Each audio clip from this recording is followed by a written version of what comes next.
How are you on this fine day? Thursday, Tough Talks. We're noon here, right on the dot. Hope everyone is doing awesome. Awesome, awesome. We finally got some sun, some consistent couple days now here in Ontario. I'm a little bit in the north.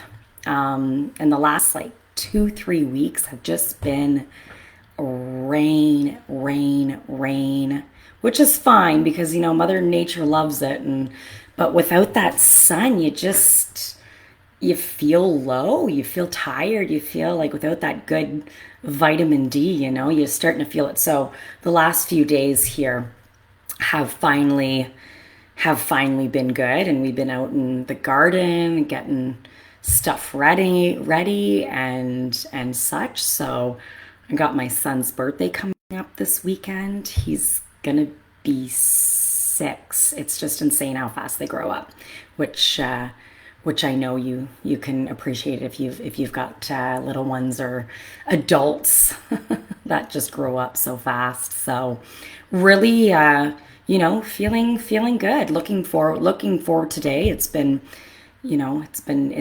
busy. It's been good. Hey, Kimberly. Yes, yeah, it's nuts. And then I've got my eight, I got 3 kids, all three under, she'll be 8. My oldest will be 8 in August. And I mean, they're talking full sentences with like articulation, and they use like, it's incredible. It's a good thing, but then when you get that kickback sometimes it's like oh boy, slow down, right? Like slow down a little bit. But it's all good, right? Like everybody is, yeah, we're busy mamas. But I've said this before. I know we're so quick on saying, "Oh God, I'm so busy," and I'm guilty of this. I know I've done this. I'm so busy. I'm so busy. But it's good that we're busy. It's good we're busy. I look at gratitude and say, if I'm busy, it means I've got food on the table. I've got a busy practice with clients. I'm also full time at a community agency here as a counselor, and then of course I've got Turnleaf, which has totally exploded this week, by the way, which is great. I'm grateful for it, but I'm tired. But that's okay, because then we get to check in with ourselves and say, you know what, like we get caught up in the mind, the thought loop, right? We get caught up and say, I'm busy, I'm tired, I did A, B, and C today. I got to go pick up the kids. I totally get it. But I find within the last year, especially, because we just nag, and that's our protecting parts coming on, to really recognize and chime in and say like, wow. And it's a good warning sign sometimes. Like if you are overwhelmed and if you are busy, yes, you're busy. But if you get to a point where you're like, holy crap, like I'm going from 7 in the morning till 10 at night. Yeah, that fight, flight, or freeze is going to come on. It's going to get you tired. You're going to be exhausted, and ultimately it'll put you down anyways. You'll get sick, right? And then everybody around us is like, they're feeling our energy as well. So when I'm busy, I say, you know what, I'm glad I'm busy. I'm grateful that I'm busy. And I make sure as much as I can to allot some time out in my day, or at least throughout the week, that I'm taking care of myself, that I need a moment to myself. And that actually shows our kids. It shows our kids when mom needs a half an hour of total silence. Don't bother me. My phone is off. At least 30 minutes. If you can do more, please do it. But what happens is if we don't, it ends up piling up mentally, emotionally, and physically. And then we're taking it out on them. Like we're taking our shit out on them, you know? And I mean, if you've been following me here, you've heard me say like I apologize to my kids when I'm being an asshole. You know, mom is busy. They know I do some good work. They know what I do. They're really starting to get to know what I do. And so they're grateful for that. But sometimes in the line of fire, man, if I'm overwhelmed is really what's coming up. If I'm overwhelmed, I get angry, and those are my parts. That's my part.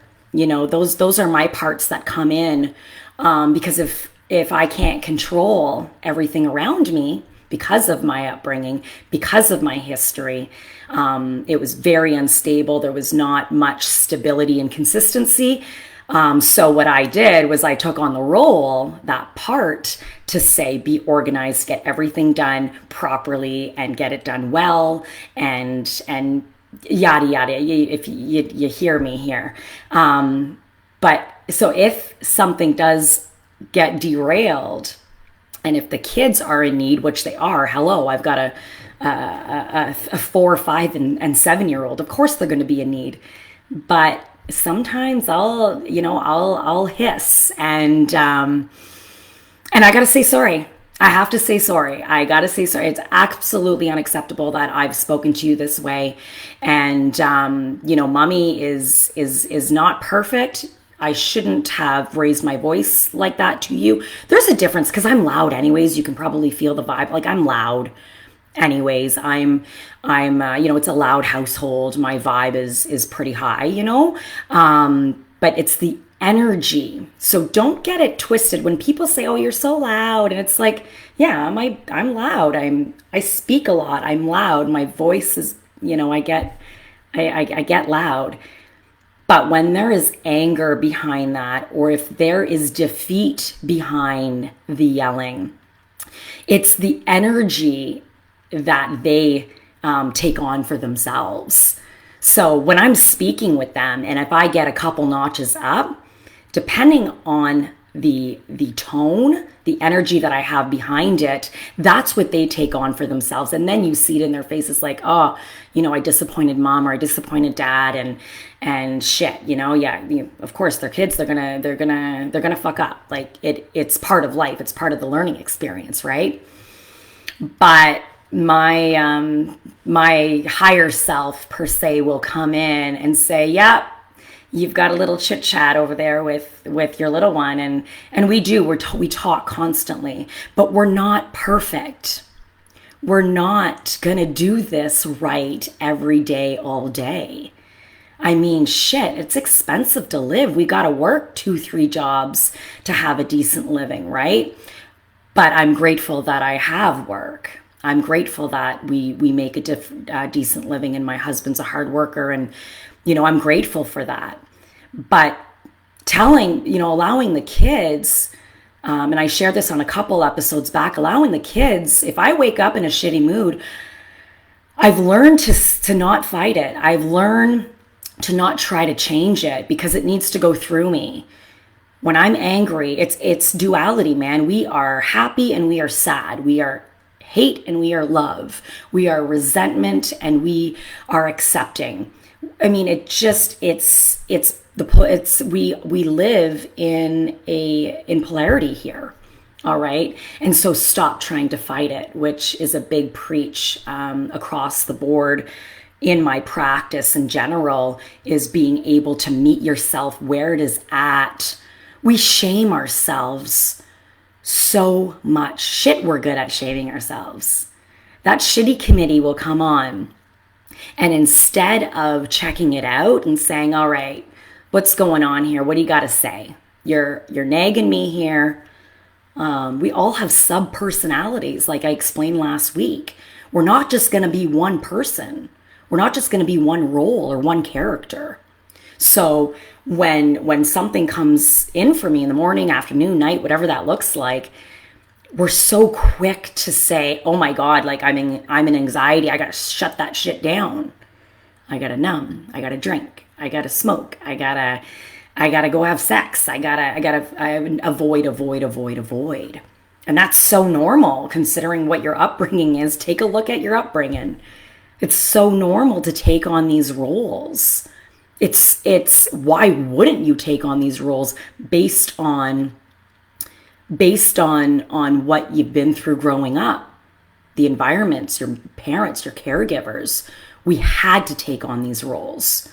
But what we've also been taught by society, by our institutions, by intergenerational trauma, our lineage. I mean, this goes back for a while. Like, don't make me uncomfortable. Don't be shedding tears. You put a smile on and don't make me uncomfortable. And these are from our parents, our caregivers. And don't be a nuisance. These are stories like do it right, make sure you do your homework properly, you be an A student, and if you're not, then you're shamed for it, you're rejected, and then we take on these roles. We take on these roles to protect ourselves. And we are a social species, so we're people pleasers. We want to please everyone, right? Well, the really cool thing about today, 2023, and all the shit we've even been through the last couple years here, there's a shift going on here. There's a little bit of a raise in consciousness to say, you know what, I'm a little bit more aware of what I can and cannot do. What am I responsible for? What can I change in my life, if anything? Because a lot of times when our contrast comes up, when we are angry, when we are feeling symptoms of depression, when we are in an anxiety, when we do want to use substance use, when we get to that place, instead of turning it off, bring it up. Bring it up as a part of you. This is part of you. You are not anxiety. You are not shame. You are not these roles. Everybody has different personalities, different roles, okay? We are not one way. And instead of shutting it off and avoiding it, and that's why it keeps on getting louder and louder, and that's why we're getting sick. That's why we are diagnosed and over-medicated. Because we have been told, don't talk about it. Don't talk about our emotions. Hell no, right? And I get it because that's just the way it was. That's the way it was. But when we know better, we do better, of course, that classic saying. But it's going to take some time. I've already noticed a shift even within 2023. Holy crap, like look around you, right? Look around you with relationships across the board. I'm talking about marriages. I'm talking about family dynamics. I mean, everything is shifting. Everything is shifting, right? And what's happening, I'm noticing, is people are actually kind of opening up their eyes and saying, holy shit, I actually can make some choices for myself here. Okay? Like once that kind of goes on and imprints and gives you permission to say, well, wait a minute here, I'm actually allowed to have a moment for myself here and cry. Or I'm allowed here to speak my truth. Or I'm allowed to feel anxiety right now. I'm a little bit anxious in going into this meeting, or I'm a little bit anxious in going to this activity or speaking to this parent or a person or family member. Stop trying to change it. There's nothing wrong with you. There's nothing wrong with you. The only reason why we take on these roles, it's what was going on 10, 20, 30, 40 years ago. Or even depending on your age. Trauma can happen as an adult as well. People teach us how to treat them. And that's on a big level as well. That's not just people. That's society. That's the collective. All right. People we want to fit in. And I don't give a shit how much you say. I don't care about what people think. I found that out the easy way, actually. And it's not a hard way at all, because some clients I work with, I don't give a shit about what anybody thinks of me. All right. But then when you really get these roles, that is avoidance. That is, I'm going to get you before you get me. And really look back and see where that started. And I do this type of work with my clients, being able to take this part of you of defensiveness, for example. I don't give a shit about anything. Everybody can go screw themselves, kind of thing, right? We can relate. I know I've been guilty about it as well. Very much so, actually. That's a protective part of you. You're protecting yourself, because we are a species of groups. Traditionally, historically, we like to stay in groups. Okay, we help each other. We thrive and we grow emotionally, physically, and mentally, and we evolve based on our groups. Okay, but because of the trauma and the shit that we've been through throughout our lives, we've taken on these roles to protect ourselves. And that's the work that I do as a counselor in trauma, because I'm an addiction specialist. Your background is if you're using substances, or even not, this can be eating disorders, this can be gambling, this can be sex, shopping. I mean, we all have attachments. All of us have attachments. Codependency. Okay. That comes with some trauma. That comes with trauma, and that comes with a pattern, or it's either one episode, or it's a repetitive scenario that you have learned to take on the defensive role, the anger role. Okay? You've taken these on because of your history.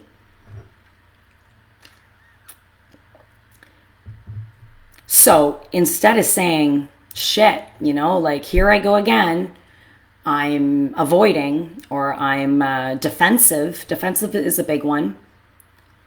Or I'm in fear. Fear is a whole cluster in itself. So many things come with fear. And many times, because of our upbringing, we fear the unknown. Because some shitty things happen to us. So when we're trying to control, and I know for myself, this is very much a big part of the work that I've done, even personally, fearing the unknown, and it's what's happening. And if I don't have an idea of that, that's going to bring up some anger. Typically, my role is anger or defensiveness, and that really comes from a place of actually being rejected, being abandoned. If you really want to get, as you do this work, the protective parts is that defensiveness, is that anger. But you want to get, so those are the parts that protect us. And then once you get to those the exile parts, as the IFS model uses, the practice for trauma, and it's very effective for counselors, helpers, therapists. Once you get to the trauma, the actual events, the scenarios, and then we could welcome those and see what they want from us, need from us, what they have to say. It's a game changer. It's a game changer, because we're no longer going from a place of trying to stop and avoid and forcing. We do a lot of mindfulness. I use CBT myself, the cognitive behavior therapy, a lot of talk therapy, strength-based talk therapy. It's effective, but there's also a big part that's missing as well. All right. And that's the kind of work that I do. And I do it on myself, and I'm seeing life-changing results in my clients. And that is awesome. That is so, so, so awesome. But being able to show up in compassion and holding space for these parts of you, you don't have to, you're not crazy. You go and you have all these different parts and personalities, and then you're like, yeah, they've got dissociative disorder, and there's a lot, like, no, or anxiety is coming up, they can't sleep. Okay, yeah, look what they've been through. Look what you've been through. Why wouldn't those parts come on to protect you? And if we're bypassing those parts and trying to go right to the trauma, the parts, the shame, the anger, the anxiety, don't go there, don't fight, flight, or freeze. Your central nervous system is going to be like, you're going to go right into the trauma. Wait a minute, I'm over here. I've been protecting this part, this wound, this exile for 10, 20, 30, 40 years. And that's why we cycle back into these patterns. And then we feel shame. You go to therapy, you go to workshops, you read endless books, it just doesn't stop. And then what happens is we're doing good for a few weeks or a few months, and nothing is, by all means, we learn. We learn while we're in these sessions and such. There's some really great therapists out there, absolutely. But we're forgetting a piece here, and that's what IFS does. The creator is Dick Schwartz, and that's a whole game changer. And I've been doing this type of practice for years now. But there was a time that I went right into the inner child, and that inner child was like, all right, but something still doesn't feel right. And then you can re-traumatize the client. And that's where a lot of times the clients are like, well, what happens if I go back into that part? That exile, the wound, sorry. What the scenarios, the patterns of my childhood, like, hell no, I'm not going back there. We don't go there until these protecting parts are ready and give permission. We try to force, meditate, nature, breathing, all these wonderful things actually that are absolutely the somatic therapy, that I'm very big on all these tools, but it can't just be one approach.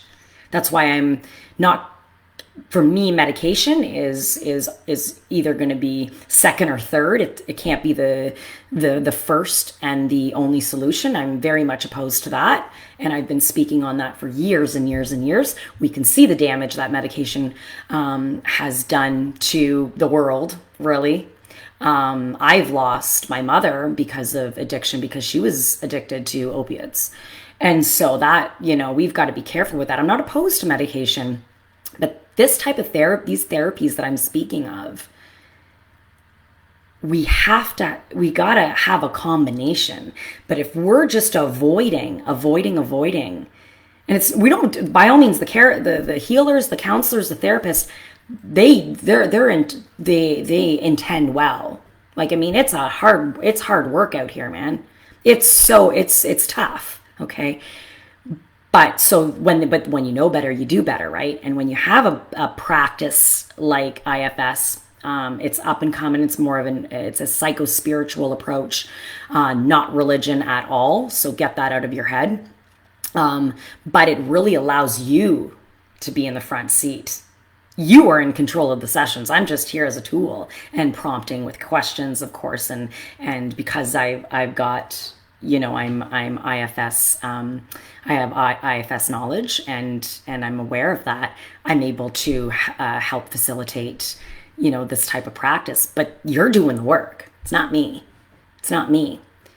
And then the breathing and the somatic work and the nature and the walks, the exercise, huge. All these things come based on the individual, but we can't bypass the parts that have been protecting you. You can't do it. And then what happens is you keep on cycling back in to abusive relationships, anger, addiction. That can go on and on and on. Okay, you keep on cycling back into it. And it's because we need to really, when you hear the terminology of, peeling back the onion here, that's what that means. And showing compassion to the shame that you're feeling, showing compassion to what you're going through, being able to stand with it and say, what do I need to know? What do you need to tell me? And you're going to get some feedback from that part. If you kind of bring it out here instead of it holding on to you like this, or it's so far outside yourself, it doesn't even want to be around you because the wound sucked growing up. The protective part is like, no, you've been hurt. You're not going there. I'm going to create some anxiety for you. I'm going to do some heavy breathing. You're going to sweat because I don't want you to get hurt again. So then when we can sit with that part and say, wow, I can see why you were protecting me. Like, thanks. When I was 10, when I was 7, when I was, a teenager, 20. I mean, like I said, it can happen. It can happen throughout your adult. This doesn't stop, right? We constantly be given opportunity, and sometimes, unfortunately, that comes with some contrast. That comes with abuse. That comes with shitty situations. All right, but we're not avoiding it here. Not with tough talks. Not with tough talks. Not in turn leaf practice. I don't, this is raw, but the approach is different because I never, ever go further than what is permitted. And that's the piece that's missing. We can have, as helpers and therapists, we can have a long list of things that we should be doing. And then say, try this, try that, try this and the other. And sure, in the moment it feels good. And it does cause some relief with mindfulness and such, or talk therapy and what have you. But the part's still there. The part's saying, you can do all the fucking therapy you want. I haven't been heard in 35 years. This is my part that I'm talking about. My anger, my rejection, abandonment, those kind of things. But that comes with needing to control. Needing to make sure everybody's kind of doing and being aware, acting kind of like I know how they're going to behave. And that comes from inconsistency growing up. Trust is a whole other thing. Being able to fully give myself to somebody. And that's because I was abandoned. The little Melissa was abandoned. So, but when we take that part developed when I was very young, and because of the pattern, the repeated pattern of abandonment and rejection. So it was just constant. I got really good at putting masks on. Well, these masks, you've heard of the term mask, you put your mask on. It's actually a part. It's a part that we learned to survive. I needed to survive as a 1, 2, 3, 4 and up. And so I became a part of me, not the whole me, a part of me took on a character on my life stage. Think of your life as a play. Okay? You have different characters that come on. All right?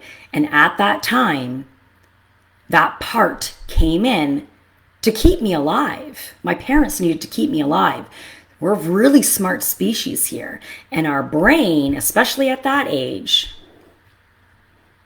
you're imprinting memories and then responding in a way to survive.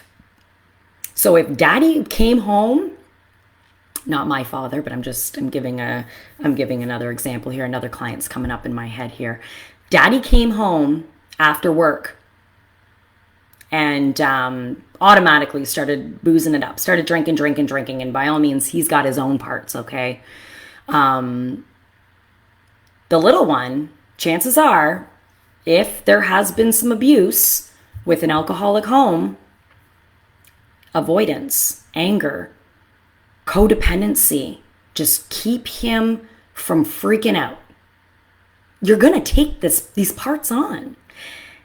And until that part is seen, heard, accepted, and held, it's going to bring it into your adult life. You're going to bring it into your relationships. You're going to bring it into your coping mechanisms. So we have to look at our internal circus. That's how we get out of this shit. That's how we raise in consciousness. That's how the collective starts to get better. Is when we can look at ourselves and say, all right, this doesn't feel very good. And be with that part. It's going to keep on coming up. It's going to keep on coming up and coming up and coming up. All right. So that's very much a lot of the work that I do.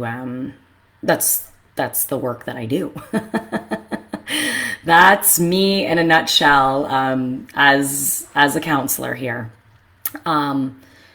So yeah, this week it's been Turnleaf has definitely went up a couple notches. I definitely think these lives, people are really enjoying them and getting a lot of really good feedback on them. And so obviously going to keep on going with these lives. For the new ones that are kind of chiming in here, I do this every single Thursday. I know I just kind of went off on a tangent for 30 minutes there, but whatever, somebody needed to hear it. But what I do because I do have a lot of new members on the page here, what I do every Thursday, I go live, and it's not scripted. I don't have any notes. I don't have no notes. I don't have nothing. Because I've just explained a little bit of my history, I'm getting better with it because I'm reshaping and reprogramming what I believe about being organized, and that I don't have to control everything. All right. But that takes practice. That takes repetition. That area of my brain, the hippocampus, is really like you're stamping in these new belief systems. So I take the controller part of me and I'm having some chit chats with it. You know, what would happen if this part of me would stop trying to control? And when you ask that part that, you get answers. It's crazy. But anyways, I digress. I digress. So every Thursday at noon, come on. And this is what I do. I'll bring in personal questions, raw talks. It's authentic as I could be. What you see is what you get. I do swear when I'm in flow.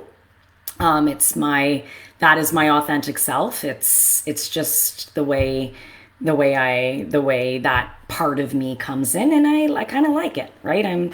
It's just who I am. It's always how I've been. But no topics, no scripted, nothing. I come in, I'll do a few minutes just by myself with my higher self, checking in with myself. I'm big on intuition. I'm an empath. So I will get, especially within the last, 4 to 6 months here, it's been really strong. I do get guidance from my guides and my universe. And so sometimes they'll come in and say, they'll give me one word or one sentence. I may or may not take that. Chances are I will, because that's another controlling part of me. It's like, I didn't want to talk about that. And they just kind of shake their head. And it's like, what's the point, right? And then that's ego too, it's like, and those are the parts. Ego is a cluster of all these things, like, don't tell me what to do. And so I do this with my guidance and my intuition. And they're always right, of course, because they see it on a higher perspective than I do. So that's a lot of fun. I mean, you want to talk about, people like me 50 years ago, yeah, they were put away. They were assessed and they were put away. So we've evolved as a collective. All right. So, but I keep the hour. People come on, they chat. If you have, a challenge, even, I do accept one-on-ones. You can book through my Turnleaf movement page on Facebook if you want more of an intimate.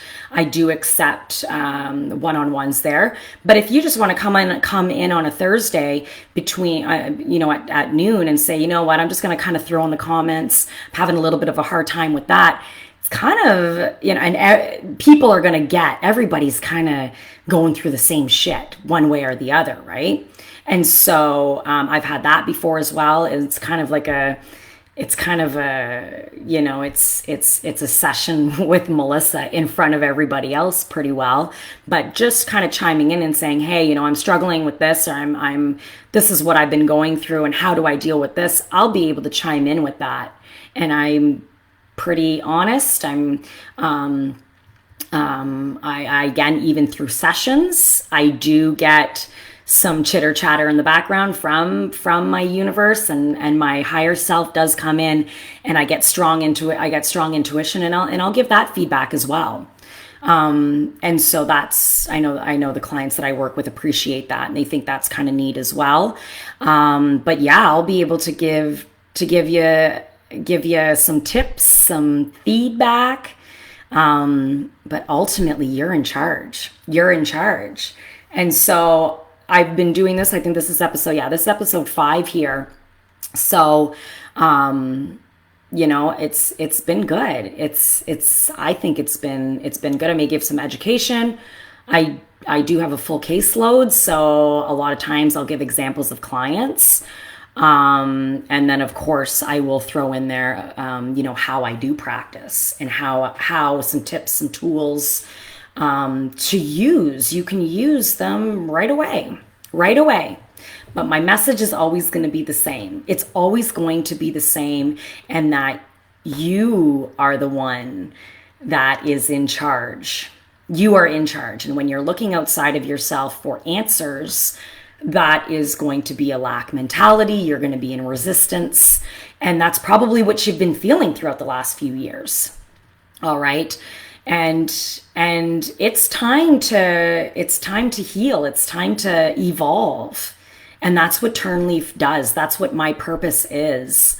This is my absolute purpose, is to help empower others to help heal themselves. I'm not responsible for healing you.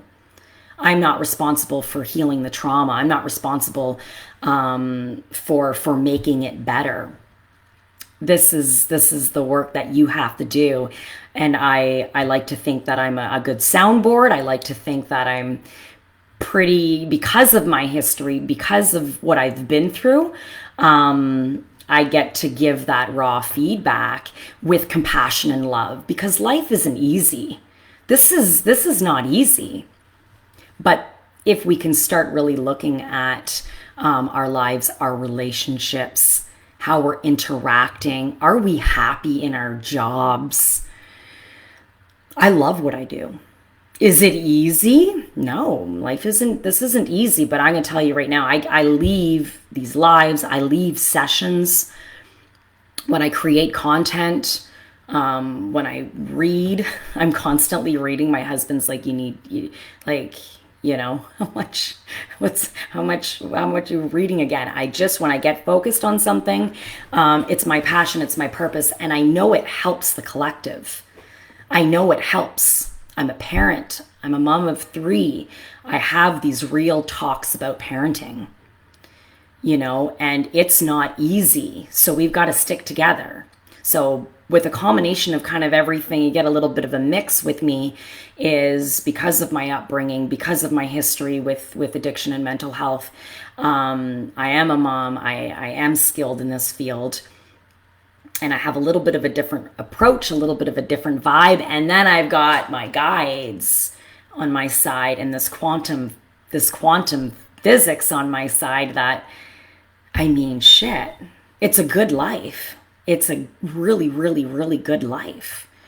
And there's a lot of good. If you can look out in the world right now, you can see a lot of shit happening. You can see it within your homes. You can see it in the world. Okay. But we can't change what's outside of us. We can't change what's happening in the world until we go here. That is a guarantee. That is an absolute guarantee. You want closer relationship with your children? You have to start bringing up the parts of you that are resisting some areas of your child. Okay? I am so triggered with my kids, and not so much these days. because they're a little bit older, and I recognize it was a part of me due to my upbringing. Even them, like, and they get nuts. There's three of them, right? So they're just nuts. Like, they're just wacko.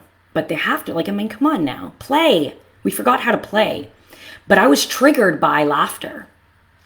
Laughter, because I got in shit a lot.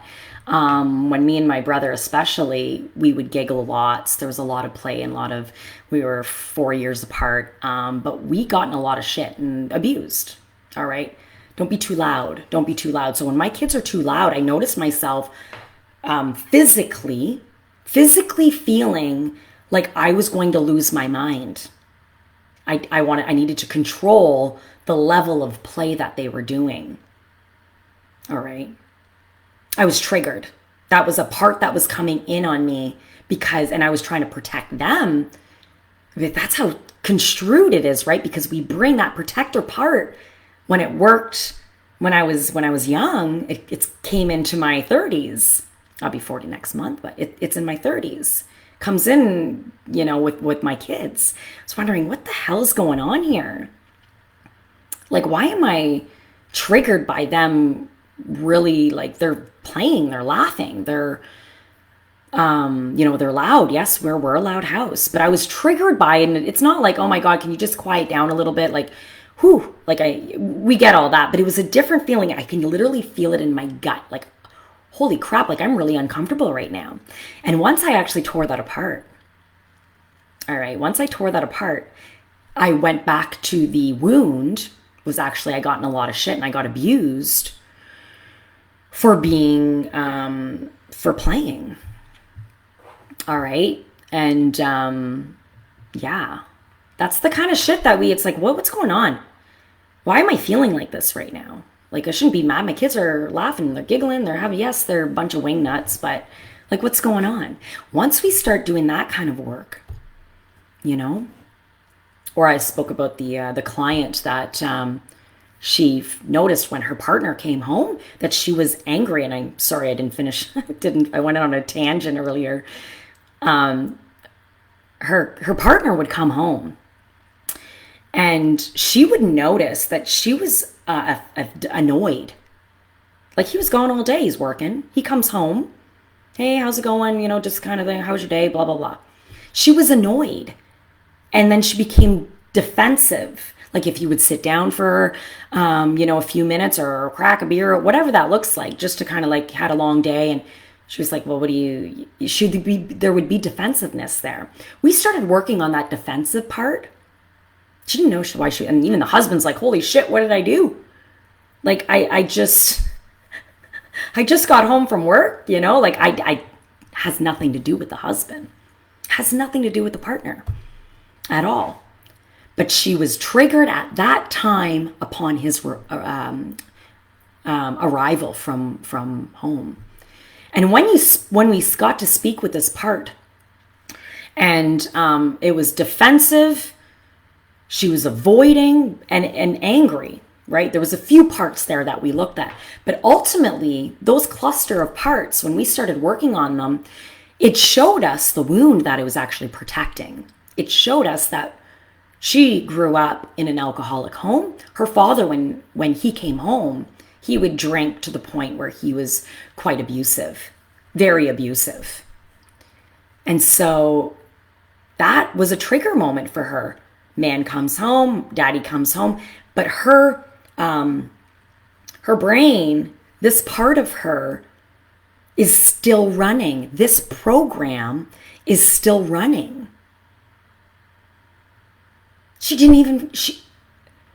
Completely different person these days. I'm not saying these parts are not going to creep back in. It's going to be a lot less and less frequent though.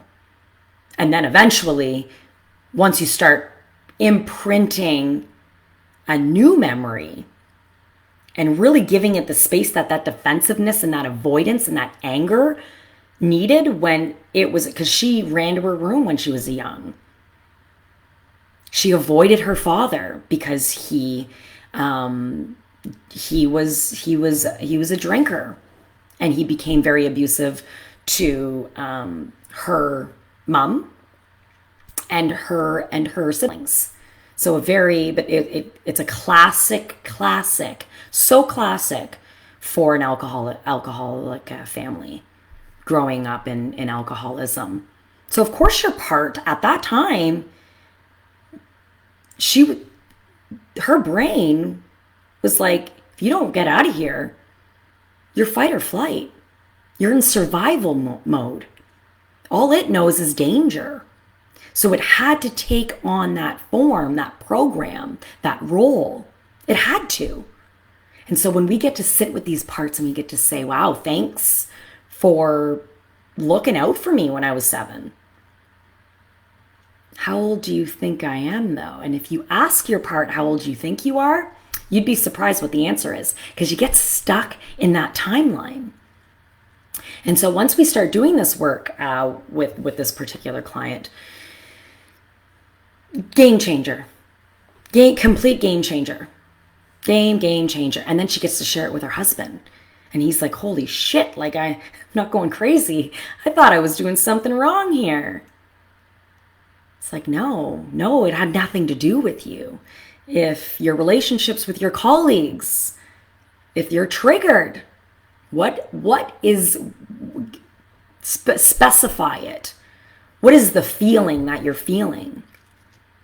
And then calm, sit in a quiet place. I know I gave a few tips about being able to, sit, turn off the technology, turn off any distractions 30 minutes a day, and watch what comes up for you. Identify, focus on that part, and be with it. Stand alongside it and have a conversation with it. What do I need to know? What do you need me to know? Would you like to take another role on? Give it some time and be compassionate. And once you start speaking to yourself like this, because it's like your little self is coming in. And then the little one is like, okay, can I hold you? I know with my inner child, and I've shared this before, my inner child wouldn't look at me for sessions. Just sitting, and that's okay. That's okay. She's been through some shit. That's okay. I'm going to hold space for that. And I am not going to force it. I'm not going to tell you to look at me, embrace me, give me what I need. I'm going to tell you that you are safe and I am here when you are ready. And that's the kind of work that I do with the clients and such. There's no forcing. But there are tools and there are things that we can do if you need a few sessions, for example, or if you need a few minutes. Because like I said, 30 minutes a day, if you can put that time in and say, give yourself that space and that time that you need, what's coming up for you, you're going to get your answers. You're going to get your answers. And then looking at it and saying, what do I need for myself? What can I do for myself? And your intuition's going to come in. That part is going to speak to you and tell you exactly what it needs. It's going to tell you what it's protecting. And then, that's when the real work starts. It's tough when you have all these parts and you're trying to tangle them. You have all these burdens, really, and you're trying to entangle them in marriages, in partnership, in relationships, in kids, in work. I mean, it's no wonder feel like we're going fucking crazy. We're not. I promise we're not. We're not going crazy. We're not. Trust me, we're not going crazy. All right. We were treated like we were crazy. We were judged, we were shamed, and that's what we wanted to avoid. That rejection. Doesn't feel good to be rejected. And it doesn't feel good. The definition of fear is you're fearing the unknown. That's really what causes fear. If you look at fear, it's because we don't know, so we're unaware of something. We're unaware of what is going to happen. What's the boss gonna say? What's the husband or wife gonna say when they get home? What's the kids? What's the parent? What? How am I gonna pay the bills or the mortgage? That fear comes in, and it's really comes from a place of not knowing, unknown. All right, and that's so normal. But when we look at the part of fear, it's the same thing. Same thing. Nothing is left unsaid. There is no challenge that I have yet to not take on. There is no part of somebody that I have yet to take on. Anyone. I'm talking about some of my clients have had history of molestation and child. I mean, and that was a tough one for me. But even they have their stories of what they've dealt with. And their abusers have their stories and their parts of what they've been through. We're human here, and we need to start giving ourselves a little bit more love and compassion. That's how we get out of this, with love. With love and a little bit of wackiness and a little bit of surrendering. The unknown is inevitable. It's inevitable. The unknown is inevitable. And change is the one thing that's constant. All right? It's the one thing that's constant. So, got a few more minutes here. And, oh yeah, Kimberly says, yeah, self-care Sunday for me. That's amazing. I love that. You know, self-care is huge. Being able to give yourself whatever you need in that moment is great. Being kind to yourself, because when you are taking care of self, you are you're showing yourself some compassion, and you say, I deserve this, I'm worth it. Worthiness, that's a whole other thing, right? When you show yourself that you are worth that self-care, you start thinking of yourself a little, you start showing some love to yourself when others didn't. And when you look at their parts, it's because they weren't shown love or trust or what have you. Intergenerational trauma, man, that's a real thing. All right. So yeah, a couple more minutes. I just also what came up for me within the last couple days here.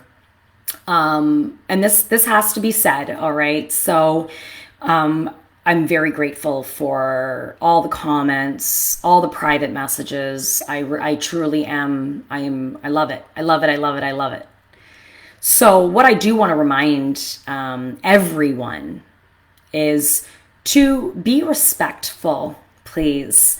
Be respectful of what you are saying, and what is your intention and motive behind what you are saying, what what memes you're putting up, what messages you are sharing on these comments, on my videos, on my messages, on the page in general, okay?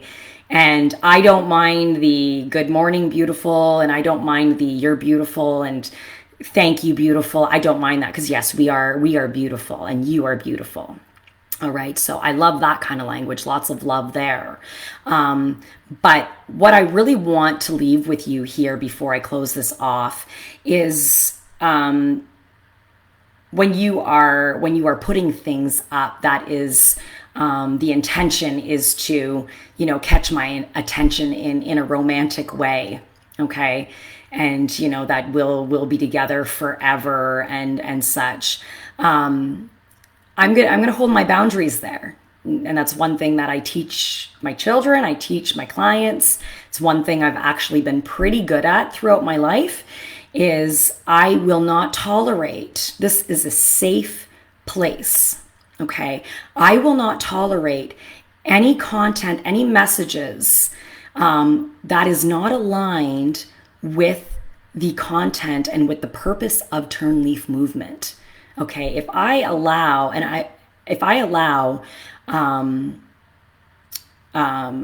comments and interactions that are of an intimate vibration, an intimate vibe, that's not going to make my members, potentially that's going to trigger them. All right. Yes, it's their shit. Yes, I get it. I get it. But this is a safe place. So if they're coming on and they're seeing all these comments of, I had to delete between a few. I had to really monitor this week, especially. I had to monitor and delete a lot of inappropriate pictures, a lot of inappropriate comments and exchanges. Okay. And I will continue to do that, and I will block. Because this needs to be a safe place for the members of this page. And they need to know that I am monitoring them, that when they come in, that they are not going to be groomed. They are not going to be pursued in an intimate way. This is not a dating site. Okay. This is not a dating site. I'm going to lay that right out. There's a lot of dating sites out there already. Okay. Hop on one of them. All right. But when you are, and I'm going to catch it. Like I said, my intuition's pretty good, and I've already deleted probably honestly about 20 inappropriate comments and pictures. So, and that's okay. I'm going to continue to monitor, and I will continue. I have blocked a few. That's not what this message and turn leaf represents. This practice does not represent that, and I stand strong on that. All right, you are safe here. You are safe. I monitor. I'm the only admin right now. If it keeps growing like this, though, and if I get really busy with turn leaf here, I might have somebody else come on and monitor through admin. But I'm pretty good with catching it, and I am busy, but I try to at least chime on every even hour or two just to see what's going on, to make sure that that everybody's having, that's appropriate, and everybody's doing good.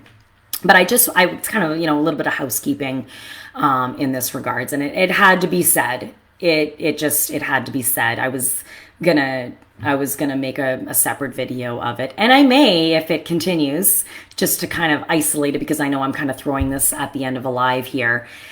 But keep on, by all means, thank you for all the compliments, and thank you for the kind words and such. But when you are posting, I want you to check in with yourself, and I want you to recognize what your motive is.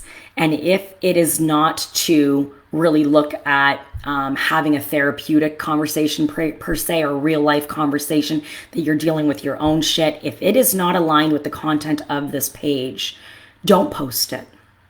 Don't post it, because it'll be removed. And if you keep on doing it, you'll be blocked. All right.